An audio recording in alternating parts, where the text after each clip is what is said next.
Voy a partir orando esta vez y luego les comparto la palabra que está preparada para hoy. Jesús, te amo. Gracias porque eres maravilloso. Y clamamos en este momento a tu nombre y en tu nombre para que reveles tu rostro delante de nosotros. Espíritu Santo, oramos para que nos reveles a Jesús. Abre nuestro entendimiento. Ayúdanos en nuestra debilidad y aún en nuestra tosudez a tener un corazón dispuesto para dejarnos atravesar por aquello que sale de tu boca. Que tu palabra pueda salir, recorrer nuestro interior y volver a ti con frutos, Señor. Que podamos escucharte, obedecerte, dejarnos animar por ti, dejarnos confrontar y que podamos ser renovados, Señor. Oro en el nombre de Jesús para que tú tomes el control de este espacio absoluto. Rindo mi propio corazón y oro para que cada uno de nosotros pueda estar con su corazón dispuesto a todo lo que tú quieres hacer y a todo lo que tú quieres comenzar a formar en nosotros, las cosas nuevas, incluso después de muchos años, las cosas nuevas que eres capaz de seguir trayendo, porque nunca te quedas corto de ideas ni de recursos, ni tu mano deja de tener el poder suficiente para hacer todo lo que te propone, Señor. Y no queremos ser nosotros obstáculos, sino que queremos estar alineados y dispuestos, hambrientos a ver lo que vas a hacer y ser parte de eso. Permítenos, Señor, ser parte, pero reconocemos nuestra debilidad, nuestra pequeñez y nuestra necesidad de ti. Por eso hoy, mientras soñamos en las cosas que tu palabra anuncia que hemos de hacer, las cosas que sabemos de las cuales podemos participar, reconocemos nuestra pequeñez y clamamos para que tú nos llenes, para que tú nos sanes, para que tú nos limpies, para que podamos dejar delante de ti todo lo que es un estorbo y podamos tomar de ti toda provisión que necesitamos y que no está en nosotros mismos. En el nombre de Jesús, Señor, haz que tu palabra ahora fluya en medio nuestro con poder y que se manifieste revelando el rostro de Cristo sobre nuestras vidas y sobre tu iglesia. En el nombre de Jesús. Amén. Estuve hartos días orando y pensando en el momento que estamos viviendo como iglesia, que es un momento que eventualmente todas las iglesias naturalmente viven, que es sentir que de pronto Dios nos tensiona para desafiarnos a responder en una manera de avanzar, en más obediencia, en dar un testimonio claro de Él. Pero siento que hay una necesaria alternancia permanente entre los desafíos de Dios y el preguntar cómo estamos nosotros. Porque Dios tiene una manera de hacer las cosas que es bien espectacular. Y es que no somos peones en un tablero que Él mueve, sino que mientras Él ya tiene la estrategia y ha consumado en Jesús la victoria última, Él cuida de quienes participamos de su quehacer. Él vela por nuestros corazones y nos invita una y otra vez a recordar los efectos de su obra sobre nuestras vidas permanentemente y la provisión que hay permanentemente para nosotros en eso. Entonces, teniendo esta perspectiva de que tenemos una misión y que esa misión está siendo cada vez más clara en un sentido de urgencia, de ir, de hacer cosas que nos pongan en situaciones y lugares para dar testimonio de lo que Jesús ha hecho, invito a que nos podamos preguntar hoy cómo estás tú, cómo está tu vida, tu corazón. Pero más específicamente quiero como al tiro saltarme dos cambios y acelerar un poco y pensar en por qué. No es que estoy asumiendo que todos estamos mal, ¿eh? Así como que hago la pregunta retórica y respondo yo mismo que estamos mal. Pero sí es transversal a nosotros esta realidad absoluta de que Dios tiene más libertad de la que hemos experimentado. Él tiene más sanidad de la que hemos experimentado. Tiene más consuelo del que hemos experimentado, más poder. Siempre hay más, y aún en nuestra pequeñez o incluso en nuestros peores momentos autogestionados, Él es más grande, como cantábamos, Él es más grande aún en la vergüenza de nuestras propias acciones o en nuestro temor o en ser desafiados a hacer algo que es más grande que nosotros y que nos hace sentir que somos chicos y que somos débiles y que no vamos a poder. Y en esa realidad de que Dios tiene siempre más, yo me pregunto y te comparto para que tú puedas también tomar esta pregunta como propia. ¿Por qué sigo cargando dolor, pecado, culpa, quebranto, si Jesús cargó todo eso por mí? Porque hay cosas que siguen siendo un lastre en mi vida. Porque hay cosas que siguen siendo un tope. Porque hay cosas que siguen simplemente impidiendo que toda esta provisión que está disponible no llegue en la dimensión y en la proporción que Jesús dispuso para mí. Y hay una plenitud absoluta, una culminación que está reservada para cuando Jesús vuelva. Pero la porción que hoy tenemos, nosotros podemos tirar la vara más alto y más alto y más alto y Dios nunca se va a quedar corto, incluso en superar la vara que nosotros podamos tirar, lo alto que sea, mientras estemos dispuestos a seguir su consejo para experimentar aquello a lo que Él nos invita y aquello con lo que nosotros podemos soñar. Si lo que yo sueño está alineado con lo que Dios sueña, entonces no hay límite. Él siempre puede hacer más, Él siempre puede traer más. Es tu vida hoy, asumo que la mayoría, y luego igual voy a exponer esto, decir que alguien no, pero que la mayoría ha experimentado a Jesús, lo conoce, y desde esa realidad te pregunto si tu vida es plena.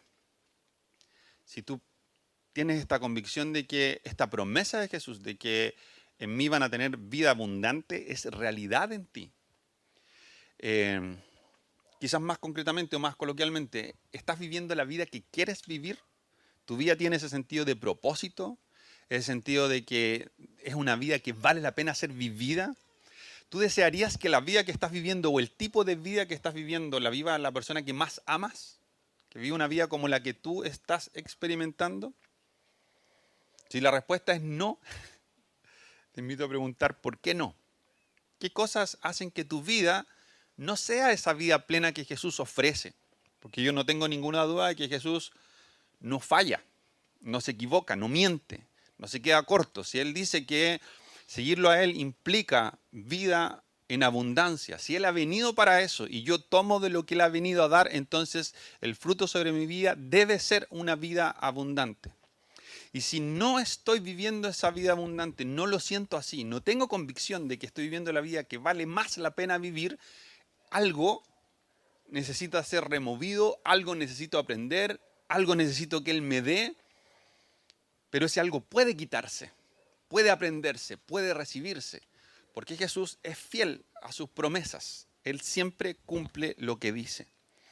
Y quiero invitarte a reflexionar, no voy a profundizar en ninguna, pero 3 historias en la Biblia de personas que se encontraron con Jesús y que específicamente no solo se encontraron con Él, sino que al saber que Él iba a estar en un lugar, fueron y estuvieron dispuestos a hacer lo necesario para interactuar con Él, a incomodar y a incomodarse con tal de tener ese encuentro íntimo con Él y recibir lo que estaban necesitando.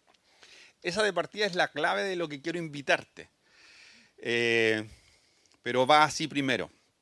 La primera historia aparece más de una vez en la Biblia, pero voy a leer Marcos y trata de un hombre ciego que se llamaba Bartimeo. Y dice la Biblia lo siguiente. Después llegaron a Jericó y mientras Jesús y sus discípulos salían de la ciudad, una gran multitud lo siguió. Un mendigo ciego llamado Bartimeo estaba sentado junto al camino. Cuando Bartimeo oyó que Jesús de Nazaret estaba cerca, comenzó a gritar. Esto lo he hecho otras veces, pero les advierto, para el que no haya estado antes. Cuando le dice gritar, yo grito. No voy a gritar tanto porque si no me pueden reclamar, pero... la Biblia dice eso, entonces la leo como dice. Comenzó a gritar. Jesús, hijo de David, ten compasión de mí. Debió haber sido más fuerte porque la gente, incluso siendo una multitud, le gritaban a él de vuelta, ¡cállate! Dice que le gritaban también. Pero él gritó aún más fuerte. Hijo de David, ten compasión de mí.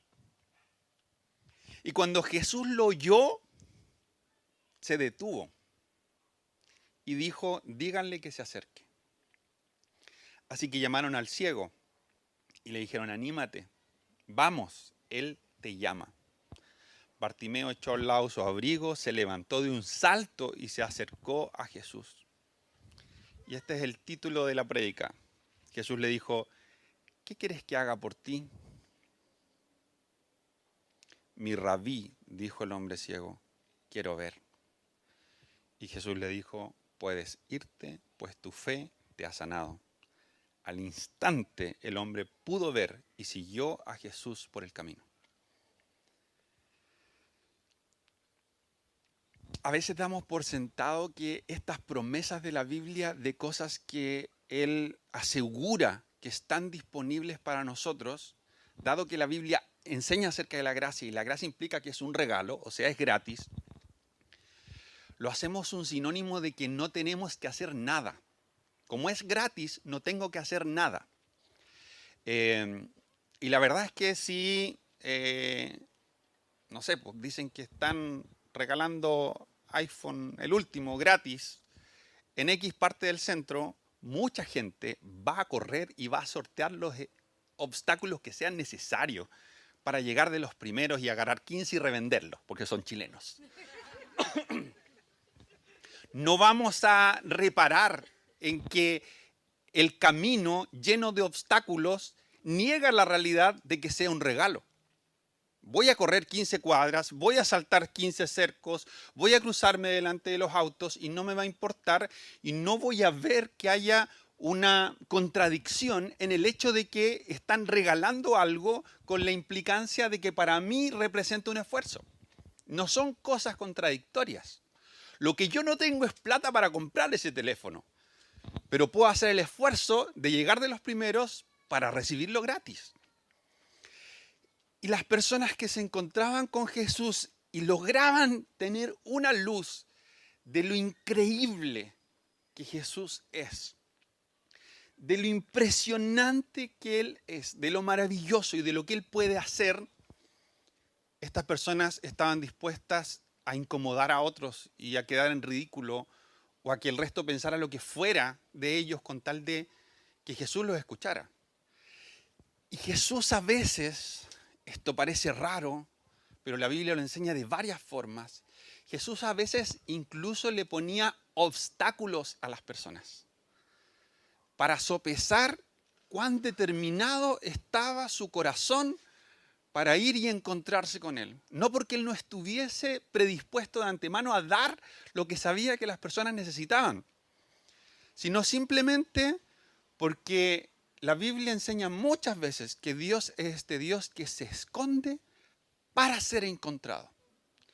Es este Dios que a veces te pone en circunstancias que necesitas sortear para hallarte con Él y que te dé lo que ha predispuesto a darte de manera gratuita.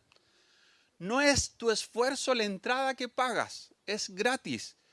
Pero eso no implica inacción de nuestra parte y esperar sentados. Hay algo que hacer. Y ese primer algo, en este caso, es que no importa incomodar, que no importa insistir, que no importa que el resto me esté diciendo lo contrario a lo que está en mi corazón.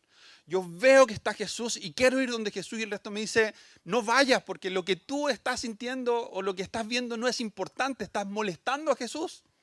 Jesús está en otra, está yendo para otro lado, haciendo algo más importante.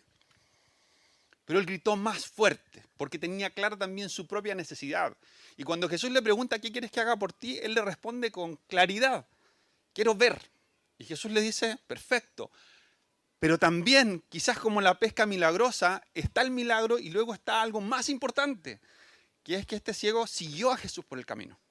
No fue solo la sanidad, no es solo lo que necesitas hoy, porque lo que necesitas hoy no es suficiente si no disiernes que Jesús es el que puede proveerlo y que Él quiere llevarte por verdes pastos hoy, mañana, pasado mañana, y Él quiere ser tu sustentador permanente. ¿Por qué seguir caminando ciegos o con el corazón roto o sin sueños o sin esperanza? Vale la pena incomodar, vale la pena incluso incomodarse. Pero hay más historias. Otra historia muy conocida es la de la mujer que tenía flujo de sangre, una hemorragia permanente. De nuevo, varios evangelios cuentan esta historia. Voy a leer Lucas 8, 43 en adelante, que dice así: una mujer de la multitud hacía 12 años que sufría una hemorragia continua y no encontraba ninguna cura. Acercándose a Jesús por detrás, le tocó el fleco de la túnica. Al instante, la hemorragia se detuvo.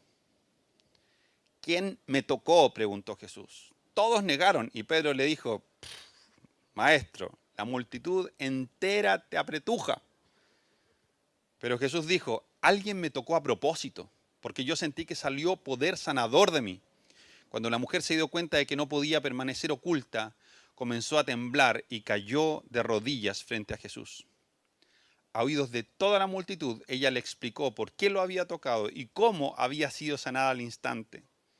Hija, le dijo Jesús, tu fe te ha sanado, ve en paz.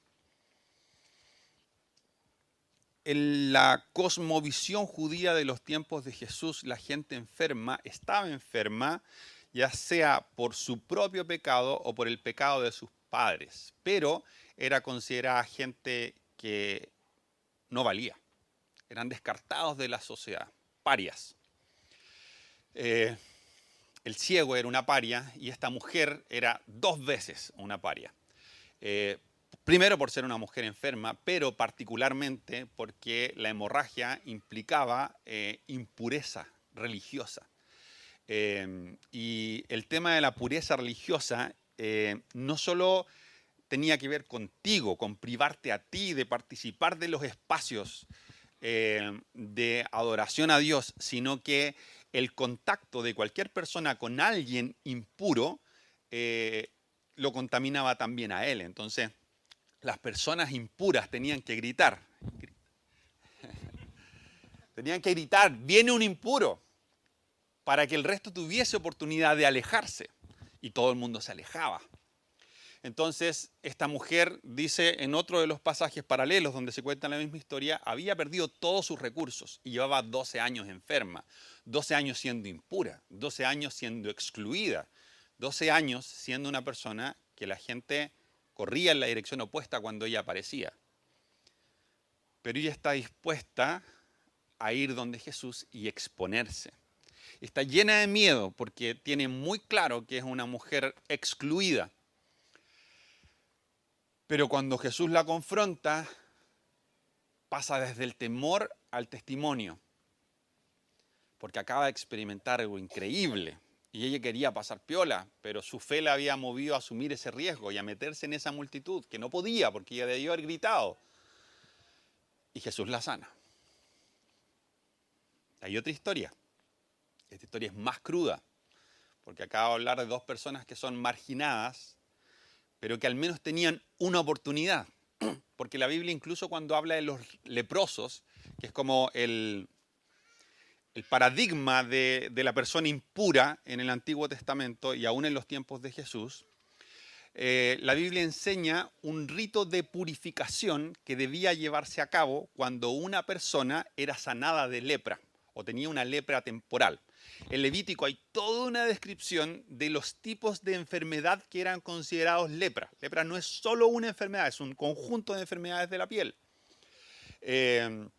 Entonces, aun cuando estas personas impuras, enfermas, eran considerados marginados, si llegaban a sanarse, podían reinsertarse en la sociedad de alguna manera. Había, por supuesto, personas que vivían enfermas toda su vida, pero al menos había un dejo de esperanza. En esta última persona, no. Dice Marcos 7. Luego Jesús salió de Galilea y se dirigió al norte, a la región de Tiro. No quería que nadie supiera en qué casa se hospedaba, pero no pudo ocultarlo. Enseguida, una mujer que había oído de él se acercó y cayó a sus pies.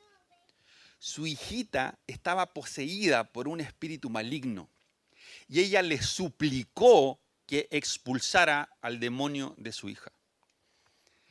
No revisé el original y si dice hijita, pero hay una intención del autor y de la traducción de contrastar la representación de la hija con palabras de ternura y describir la crudeza de lo que estaba viviendo.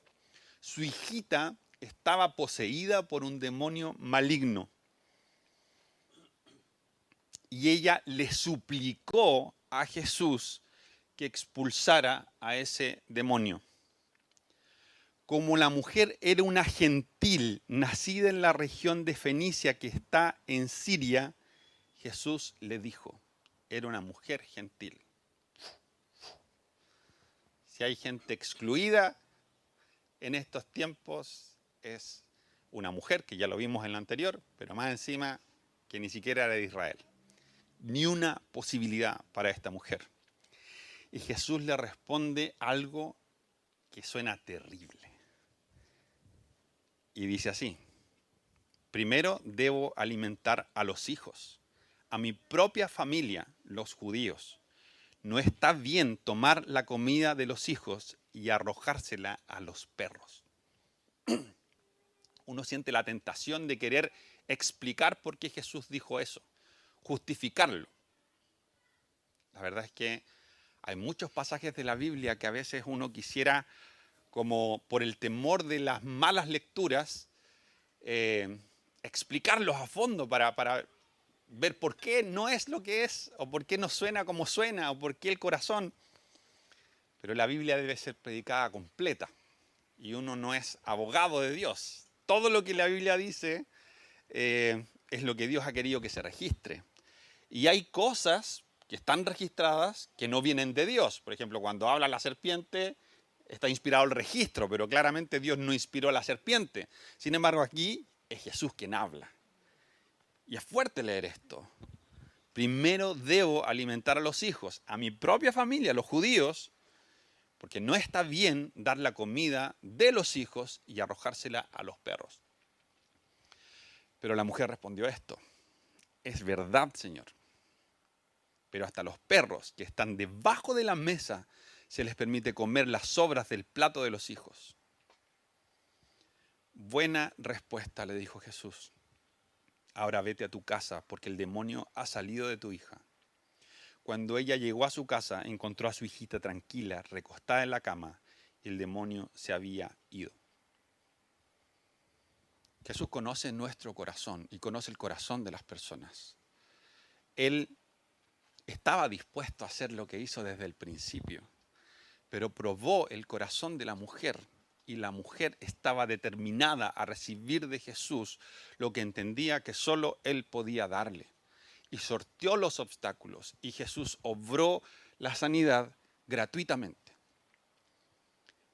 Gratuitamente no significa que no hay nada que hacer.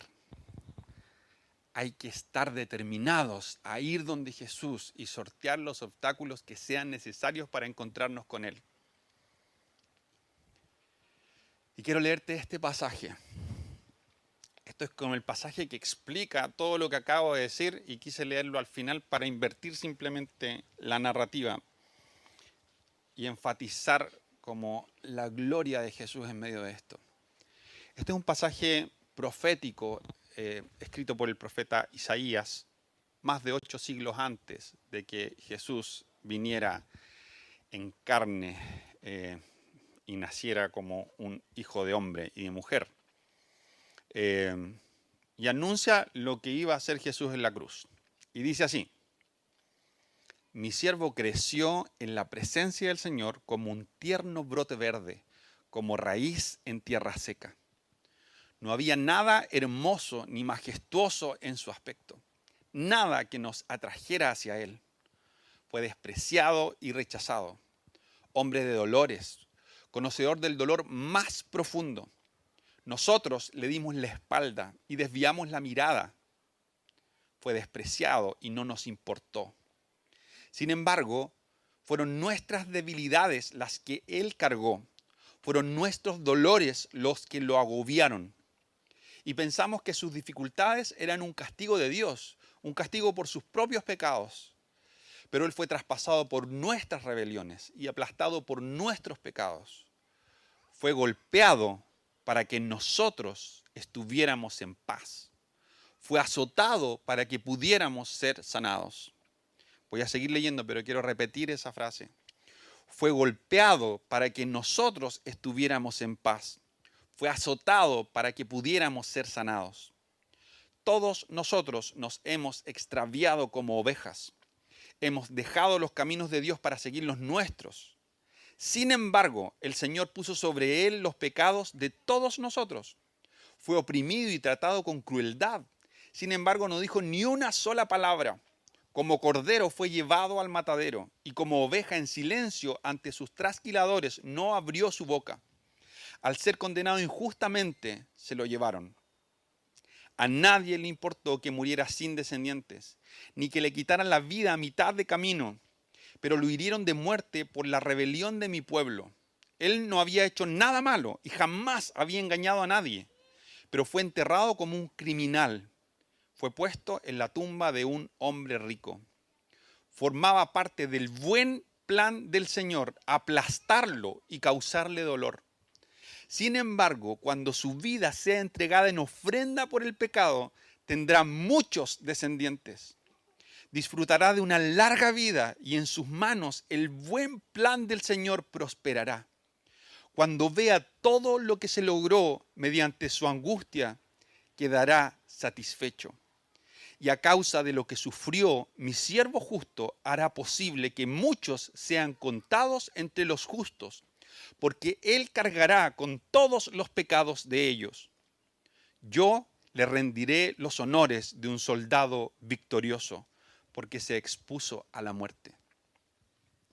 Jesús padeció todas estas cosas para que nosotros tuviéramos paz y fuéramos sanados. Eso era imposible. Pero tenemos que estar determinados y dispuestos a incomodarnos o a incomodar. Si yo no estoy determinado a ir donde este Cristo que hizo todo esto, mirando hacia el futuro para quedar satisfecho en que su padecimiento nos hizo a nosotros justos y nos sanó, hoy yo necesito sortear los obstáculos y exponerme, incomodarme o incomodar para ir a ese lugar donde me encuentro con Jesús. Entonces Jesús hace la misma pregunta que le hizo a Bartimeo, a ti y a mí. ¿Qué quieres que haga por ti? ¿Qué quieres dejar atrás? Que es un estorbo en tu vida en este momento. Dolor, culpa, pecado, quebranto, enfermedad, miedo. Pero ¿estás dispuesto a incomodarte para que esas cosas queden atrás? ¿A exponerte? Bartimeo le dijo claramente qué necesitaba. La mujer expuso algo vergonzoso. Y esta otra mujer se bancó una respuesta dura de Jesús. Pero porque sabía que Jesús podía, y solo Él podía, darle lo que ella necesitaba para su hijita. Cada una de estas historias tiene como protagonistas a personas dispuestas a hacer lo necesario, aunque incomodara, aunque fuesen expuestos o aunque incomodaran a otros. ¿Estás dispuesto tú a hacer lo mismo? ¿A exponerte si es necesario? No digo que vengas a contar y gritar tus pecados, pero a determinarte, Tú sabes que esto nosotros no asociamos al lugar, pero la acción de exponerte, de venir, de arrodillarte, de que oremos, pero de decir, Señor, yo ya no quiero seguir caminando mi vida sin poder experimentar y que otros vean que solo una vida contigo vale la pena ser vivida. Que el resto vea que desde mi interior salta un río de agua viva. Tener una vida que sea apasionante, que la gente pueda distinguir con facilidad que solo esta vida vale la pena ser vivida. Y que sea fácil luego para mí decir que es Cristo el que provee eso. Porque los otros lo ven en mí. Pero aun cuando tengo toda esta verdad, hay tantas cosas que dejo a medias porque no quiero que quede expuesta mi vergüenza, porque no quiero que quede expuesto mi pecado, porque no quiero externalizar lo que mi corazón está necesitando, incluso de manera desesperada. Los judíos, si tenían algo bueno, parecido a los argentinos, es que no tenían ninguna vergüenza en externalizar todo lo que desgarraba su corazón. Y se iban al chancho. En momentos se sacaban el pelo. Gritaban. Dice que en muchos momentos el pueblo entero lloraba a una sola voz, a gritos. Y clamaban a gritos por socorro de parte de Dios. A veces hay cosas en las que Dios quiere socorrernos y que nuestro grito no se escucha. Nos callamos. No vamos a la fuente, no nos determinamos para encontrarnos con Él. Pero Jesús fue golpeado para que nosotros estuviéramos en paz, azotado para que pudiéramos ser sanados. Por eso cuando su vida sea entregada en ofrenda por el pecado, Él tendrá muchos descendientes. Y cuando vea todo lo que logró mediante su angustia, quedará satisfecho. Yo quiero invitarte y animarte a que podamos exponer. Porque nada de lo que Dios nos invita a hacer